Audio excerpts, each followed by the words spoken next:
Hello and welcome to Juiced Up. My name is Adam Jordan and today I'm joined with Caitlin, Kenneth, Zoe and Leah of MDR, an up and coming band coming out of Cork, known for brilliantly blending personally emotional lyrics with an indie sound, with rock and some pop references. Welcome to Juice FM. Hey, what's the story? How are we getting on? It's not like we've been talking for the last 20 minutes due to some technical issues or anything. Just hooting and hollering. Just hooting and hollering. I suppose just going straight into things. Kenneth, do you want to start things off? How did you meet each other?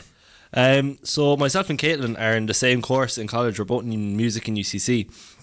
And we only met when we both went into college. And we were in the same pop class.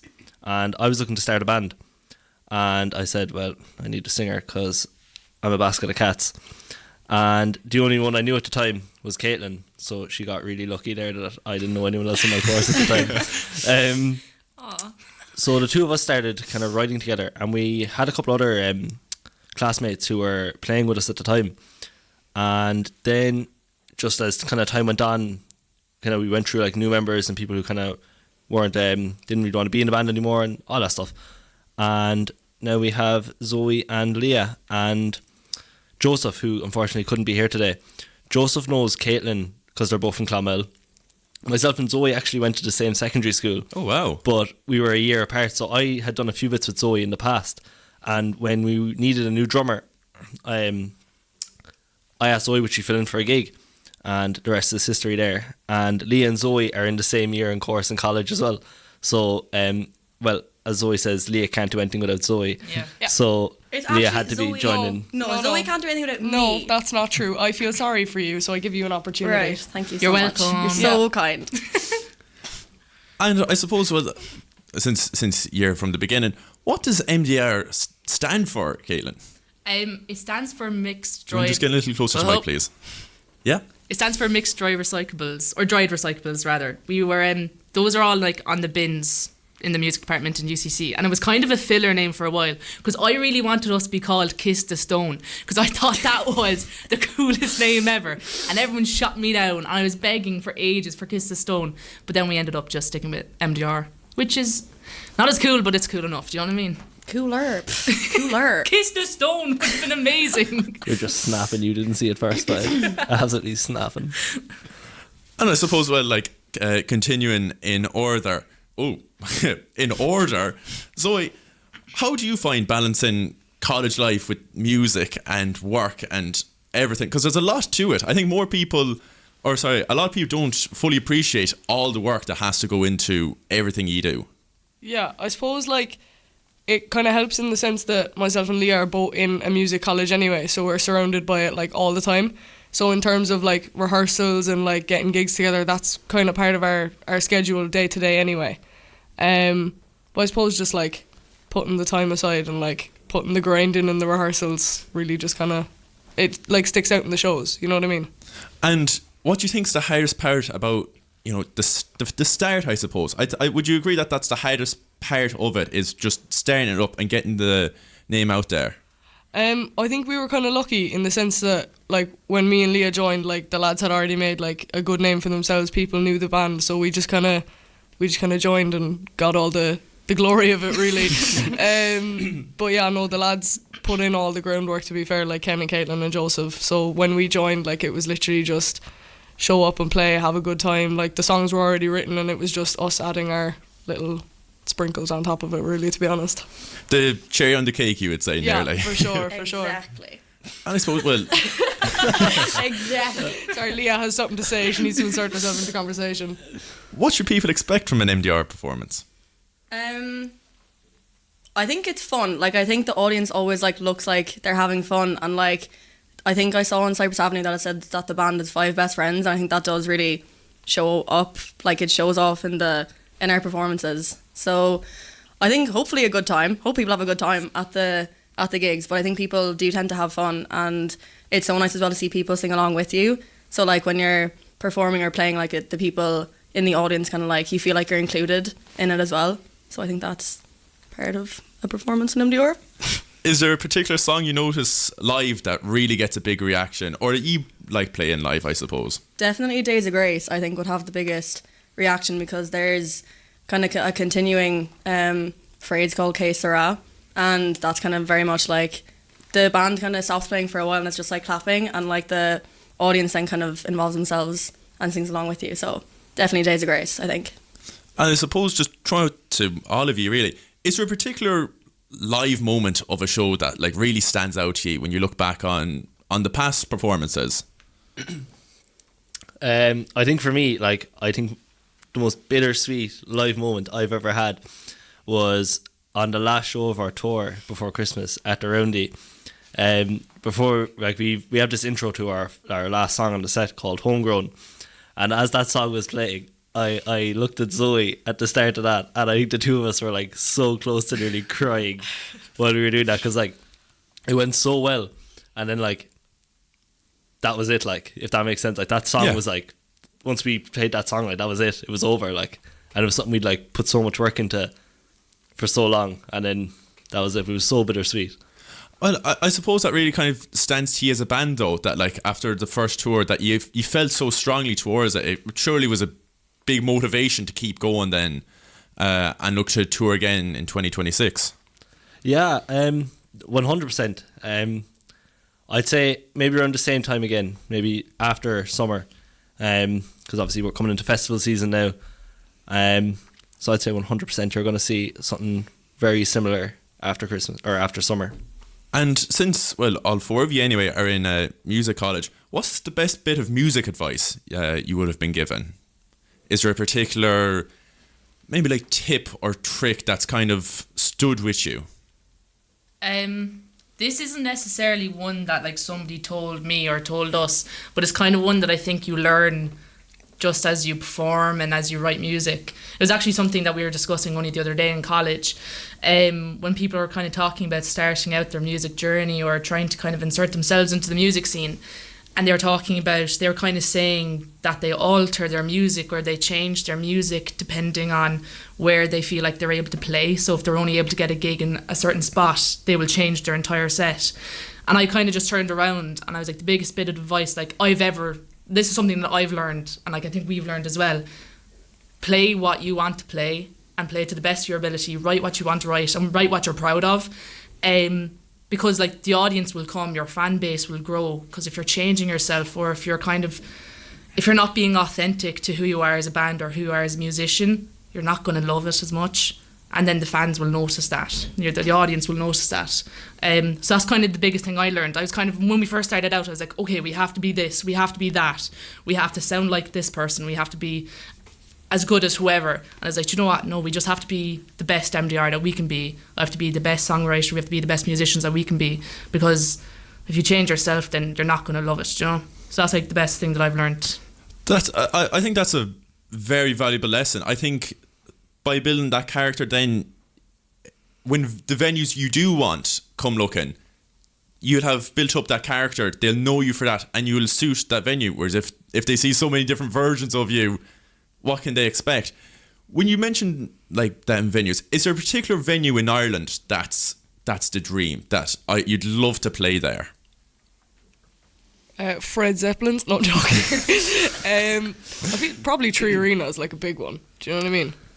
I think like once you get to like, you've played all the like major music spots in Ireland, like you've done Whelan's, you've done like the Roisin Dove in Galway. Once you've like done all those kind of venues, it's kind of looking at like the bigger picture then, you know what I mean? Like Tree Olympia and like Tree Arena, and like I think that's kind of, you think of that and you're like, was it like 15,000 seats or something? It's like 13, I think, in the Tree Arena. Like, yeah. if you can fill like a venue with that kind of crowd, like that's. So that's what you'll probably be seeing on the next tour after summer.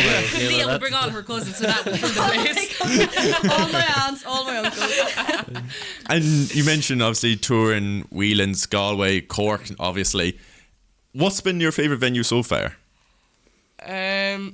Probably Whelan's. Like Whelan's was really, really good, and it was always like, I kind of always wanted to go up there anyway, because there's always stuff going on in Whelan's, you know what I mean, like different showcases, like kind of festivals and stuff. So actually going up there and being on that stage was really cool. But I think, I don't know if I'm speaking for everyone, but we all loved Galway so much. Oh, what a show. It was so good. I think it was just like the atmosphere and just like the way the crowd were interacting with us. It was like we had a load of like best friends at the gig, and we knew none of these people, but they were just so happy to be there. Do you know what I mean? So supportive. The West is Awake is as well. As a man from the west of Ireland, I do have a particular soft spot for Galway. I think it's got such a great culture when it comes to music, and it's good to hear that that the musicians feel that as well. That the crowd can give off such a welcoming atmosphere. Is there a particular band you'd like to open for? We'll say in 2026, or a band to support you as well. I suppose. Is there anyone you're kind of looking towards? There's so many amazing bands out there at the moment. I think it's nearly every Cork band's dream to open for the Cliffords at this stage. Yeah. They're unbelievable. Madra Salak going on tour, unbelievable.